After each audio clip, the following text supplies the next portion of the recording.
અહીંયા પણ એડ કરતા કહીએ છીએ કે જે આદિવાસી સમાજને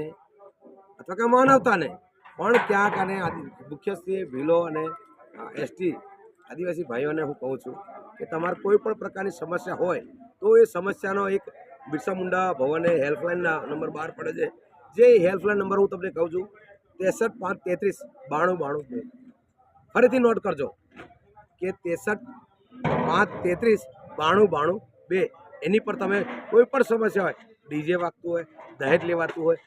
લગ્નમાં દારૂ પીવાતો હોય અને કોઈ પણ પ્રકારના સરકારી યોજનાની અંદર તમને એવું લાગે કે અમારી સાથે અન્યાય થઈ રહ્યો છે, અમારી ફરિયાદ નથી લેતા, આમ તો લેતા જ હોય છે પણ એવું માહોલ ઊભો થાય, ક્યાંક તમને નુકસાન થાય, કોઈ પગાર નથી આપતો, કામ મજૂરી કરીને પગાર નથી આપતો, તો તમે કોઈ પણ પ્રકારનો અહીંયા ફોન પર કોઈ પણ પ્રકારની સરકારની યોજનાનો તમામે તમામ માહિતી 63 533